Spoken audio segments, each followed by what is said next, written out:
Dans la Bible et dans les domaines religieux, il y a des mots courants qui portent à confusion. Des mots comme péché, crime, souillure, impureté, sacrilège, iniquité, injustice, impiété et j'en passe.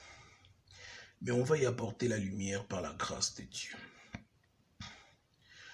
Un crime, c'est une violation de la loi. Un péché, c'est pareil. La seule différence est que le péché est un terme religieux lié à la transgression de la loi religieuse. Du coup, tout péché est un crime, mais tout crime n'est pas forcément un péché vu que toutes les lois ne sont pas religieuses. Exemple. Détourner une offrande est à la fois un péché et un crime. Par contre, prendre de la coke est un crime sans pour autant être un péché. Dans la Bible, il y a plusieurs sortes de lois. Premièrement, il y a la loi de la justice que j'appelle aussi la loi de Dieu. Elle ne se base que sur une seule phrase. Fais aux autres ce que tu voudrais que les autres te fassent. Matthieu 7, 12. C'est cette loi qui fait naître les 5 commandements de Matthieu 19, 18 à 19. C'est-à-dire, tu ne commettras pas de meurtre, tu ne commettras pas d'adultère, tu ne commettras pas de vol, tu ne commettras pas de faux témoignages contre ton prochain, honore ton père et ta mère. C'est l'ensemble de ces 5 commandements qui forment le commandement qui dit « Tu aimeras ton prochain comme toi-même ». Ça, c'est la loi de Dieu, la loi de la justice. Deuxièmement, dans la Bible, nous avons la loi des anges, c'est-à-dire les rituels que les anges ont donnés à Israël en attendant que Christ vienne pour accomplir la promesse. Ces lois ont été la base de leur tradition. Là, on parle des holocaustes, des sacrifices, des fêtes et consorts. Troisièmement, dans la Bible, il y a la loi des hommes, c'est-à-dire des ordres nouveaux donnés par des hommes de Dieu, ou même des habitudes transmises de génération en génération depuis la nuit des temps, comme le lévira, la dot, la musique, la danse et autres arts et cultures. Alors, les mots péché et crime peuvent être employés pour la transgression de n'importe laquelle de ces 3 lois. Exemple, tuer, c'est violer un commandement de Dieu. Dans la Bible, un meurtrier est à la fois un pécheur et un criminel. Manger du porc pour un juif, c'est violer la loi des anges. Et pourtant, dans la Bible, quand un juif mange du porc, c'est un pécheur et un criminel. Ne pas épouser la femme de son frère mort sans enfant est une violation d'une loi humaine. Et pourtant, dans la Bible, celui qui le fait est un pécheur et un criminel. On voit très bien que les mots péché et le mot crime peuvent être employés partout. C'est trop compliqué. Du coup, il nous faut des mots spécifiques qui ne sont pas passe-partout. Les voici. La transgression de la loi de Dieu s'appelle l'injustice ou l'iniquité. La transgression de la loi des anges s'appelle le sacrilège ou l'impiété. La transgression de la loi des hommes s'appelle la vulgarité ou la barbarie. Et c'est subjectif. Exemple, si vous êtes habitué à vous vêtir la poitrine et que vous croisiez des personnes d'une civilisation où les hommes et les femmes sont habitués à être torse nu, comme les façons de s'habiller sont des coutumes humaines et culturelles, ces étrangers sont des barbares pour vous et vous êtes des barbares pour eux. Si vous croyez qu'ils pêchent, il se peut qu'ils croient la même chose à propos de vous. Dieu n'intervient dans un jugement que lorsqu'on viole sa loi à lui. Donc Dieu ne peut pas juger les vêtements, parce que les vêtements, ça dépend de vos habitudes, de vos coutumes, de vos traditions, de votre culture. Dieu ne peut pas juger la culture des autres en se basant sur la vôtre. Les anges de Dieu, non seulement ils punissent ceux qui violent leur loi, mais ils peuvent également punir ceux qui violent la loi de Dieu.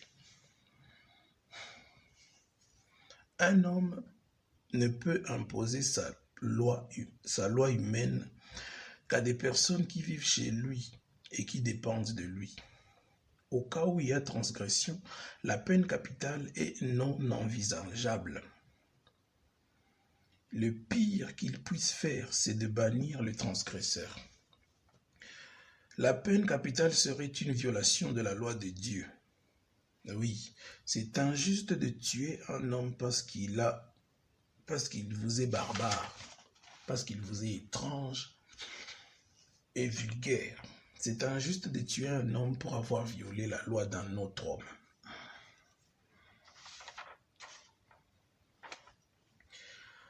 Il nous reste le mot souillure ou impureté.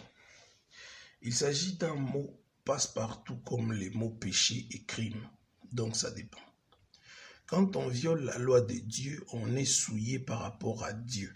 Ça souille l'homme interne, l'âme et le cœur, comme le dit Jésus dans Matthieu 15, 19 à 20. Pour ce qui concerne la loi des anges, il y a deux sortes de souillures. La première sorte, c'est celle où on se retrouve naturellement sans péché dans un état d'interdit. Exemple, une femme en règle ou celle qui vient d'accoucher sont impures et peuvent souiller tout ce qu'elles touchent. La deuxième sorte, c'est celle qui vient d'un sacrilège, là où tu es souillé par rapport aux anges, et certains peuvent même t'abandonner, comme ce qui fut le cas de Samson après qu'il se soit fait raser la tête. Donc la souillure par rapport aux anges peut avoir deux sens. Ça peut avoir le sens où tu es dans un état naturel, tu n'as pas péché, mais tu es dans un état d'interdit, un état dans lequel tu n'as pas le droit de t'approcher des choses saintes. Et dans le deuxième cas, c'est maintenant le sacrilège lorsque tu brises une condition des anges et que cela provoque des conséquences néfastes, comme ce qui est le cas de Samson, qui après avoir laissé Delilah lui couper les cheveux, il a perdu toute sa force. Quand on viole la loi des hommes, on est souillé selon leur point de vue. Donc, la souillure des anges est réelle, mais elle est physique, elle est mystique. La souillure par rapport à Dieu, elle est interne, c'est ton âme qui est souillée. Mais la souillure, selon les hommes, n'a presque pas de sens parce que ça dépend de ce qu'ils voient. Ça dépend d'eux.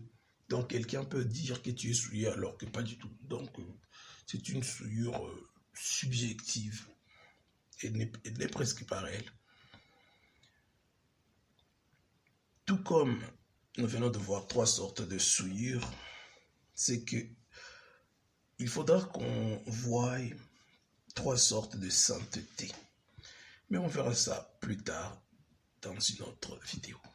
Mais l'important c'est ça. Cette leçon permet à ce que tu puisses différencier les lois dans la Bible et que tu puisses savoir comment traiter ceux qui les transgressent. Il n'y a pas de peine capitale lorsqu'on n'a pas violé la loi de Dieu. Donc on ne peut pas songer à une peine capitale quand on n'a pas violé la loi de Dieu. Il n'y a pas de peine capitale. Donc on ne peut pas tuer quelqu'un qui n'a pas tué ou qui n'a pas mis des vies en danger. On ne peut pas. On peut le bannir, on peut l'excommunier, mais pas le tuer. Et je vous signale, dire que quelqu'un ira en enfer à cause de quelque chose qu'il a fait, c'est pire que de le tuer. Alors imaginez combien c'est pire de dire que quelqu'un ira en enfer à cause d'une loi humaine, d'une loi des anges. C'est trop grave. Et pourtant, c'est ce qui se fait à longueur des journées. Ah non, il a bu de l'alcool, il ira en enfer. C'est une loi humaine, mais on dit que tu vas mourir à cause de ça. Oh non, il s'est habillé comme ça, il ira en enfer. Oh non, il a mangé ça, il ira en enfer. C'est ça. Donc, vous prononcez la peine capitale pour des transgressions qui ne touchent pas la loi de Dieu. Ça touche la loi des hommes et ça touche la loi des anges. Et je vous informe qu'il ne faut pas le faire. C'est dangereux de prononcer la peine capitale lorsque ce n'est pas la loi de Dieu qui a été violée. Je vous dis à plus tard.